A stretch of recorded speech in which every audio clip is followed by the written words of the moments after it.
Welcome back to our channel Bezwadi and cooking corner. అందరూ ఎలా ఉన్నారండి? బాగున్నారా? మన ఛానల్లో వీడియో వచ్చేసి చాలా రోజులైందండి. వరదల కారణంగా చాలా సఫర్ అయ్యాం కదా. మళ్ళీ చాలా రోజుల తర్వాత నేను కుకింగ్ వీడియోని చేస్తున్నాను అనమాట. ఈరోజు ఒక స్పెషల్ వంటకం అండి. పిల్లలు చేయమని అడిగారు ఇంట్లో, అందువల్ల చేస్తున్నానండి. ఈరోజు అయితే నేను చేయబోతున్న రెసిపీ కర్ణాటక స్టైల్ అండి. ఈ వంట పేరు ఏంటంటే బిస్బెలే బాత్ అండి. ఇది ఇంతకుముందు చేసామన్నమాట ఇంట్లో. మా పిల్లలకి బాగా నచ్చింది అనమాట. మళ్ళీ ఈరోజు చేయమని అడిగారు, అందు గురించి చేస్తున్నానండి. ఇది నేను ఎలా చేస్తానో చేసి చూపిస్తాను. ముందుగా ఒక గిన్నె తీసుకున్నానండి. ఒక గ్లాస్ బియ్యం తీసుకుంటున్నాను.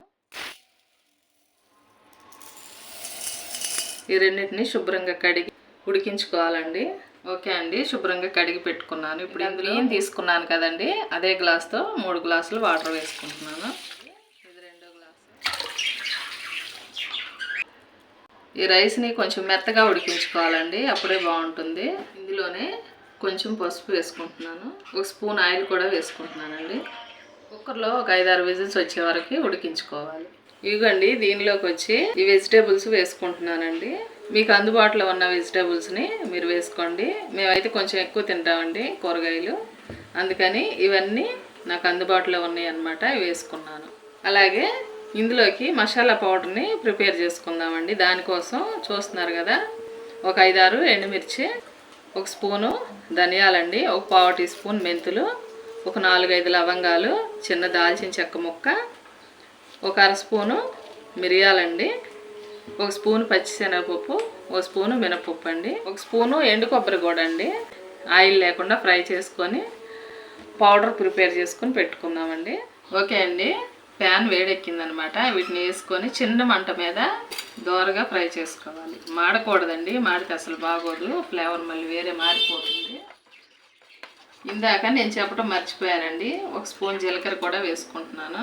ఇది చెప్పడం మర్చిపోయాను కదా. ఎండుమిర్చి వాటిని కూడా చిన్న ముక్కలు కట్ చేసుకొని దోరగా ఫ్రై చేసుకోవాలి. ఈ కొబ్బరి పౌడర్ని కూడా వేసేసుకుందాం. ఇలా ఫ్రై అయితే సరిపోతుంది. చేసుకుందాము. ఈ ముందుగా కట్ చేసి పెట్టుకున్నాం కదండి కూరగాయ ముక్కలు.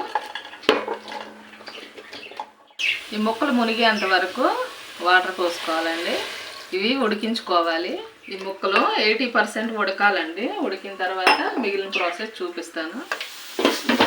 వెజిటేబుల్స్ బాయిల్ అవుతున్నాయి, చూస్తున్నారు కదా.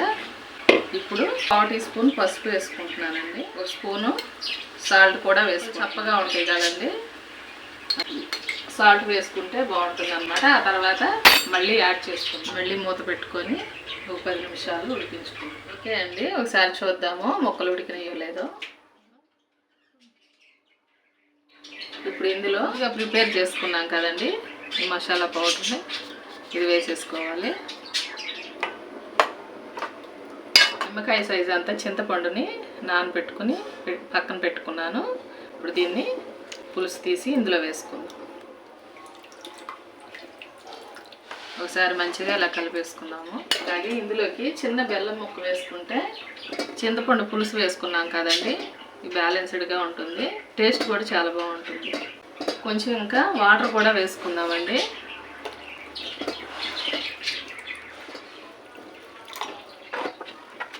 తగినన్ని వాటర్ పోసుకున్నాం కదా. ఇప్పుడు మూత పెట్టుకొని బాయిల్ అవనిద్దాము. ఇవి కొంచెం బాయిల్ అవుతే ఆ మసాలా ఫ్లేవర్ అనేది ఆ ముక్కలకు బట్టి బాగుంటుందండి. చూసారు కదా, చక్కగా బాయిల్ అవుతుంది. ఇప్పుడు ముందుగా ఉడికించి పెట్టుకున్నాం కదండి రైసు, ఈ రైస్ని ఇందులో వేసేసుకుందాం. ఓకే అండి, రైస్ మొత్తాన్ని వేసేసుకున్నాను. కొంచెం ఎక్కువ క్వాంటిటీనే చేశానండి. మా ఇంట్లో వాళ్ళకి చాలా ఇష్టం అన్నమాట, చాలా బాగుంటుంది.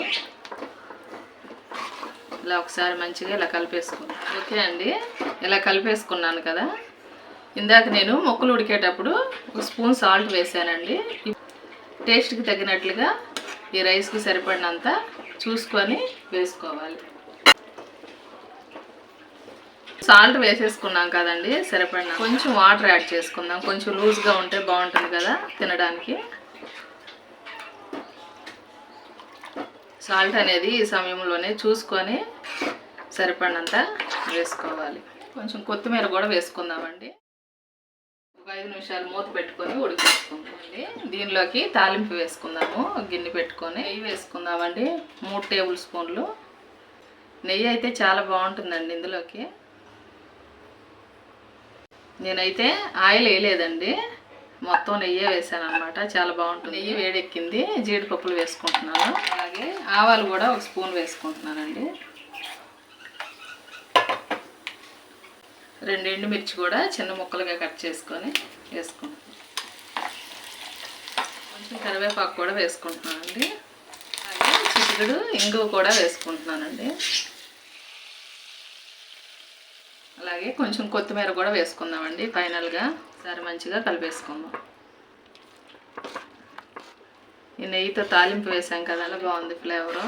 ఈ మాదిరిగా ఉంటే సరిపోతుంది. ఆరిపోయేటప్పటికి కొంచెం థిక్గా అవుతుందండి. సరేనా? స్టవ్ ఆఫ్ చేసుకో. చూసారు కదండి ఈ బిస్బేలాబాత్ని ఎలా ప్రిపేర్ చేశాను. ఇదైతే చాలా పౌష్టికాహారం అనే చెప్పాలి. ఇందులో అన్ని వెజిటేబుల్స్ వేసాం కదండి, అలాగే పప్పు వేసాము, రైస్ కూడా వేసాం కదా. చాలా పౌష్టికాహారము. తప్పకుండా మీ ఇంట్లో ట్రై చేసి ఎంజాయ్ చేయండి. ఓకే అండి, మా వీడియోస్ మీకు నచ్చినట్లయితే ప్లీజ్ లైక్ చేసి సపోర్ట్ చేయండి. థ్యాంక్ యూ అండి.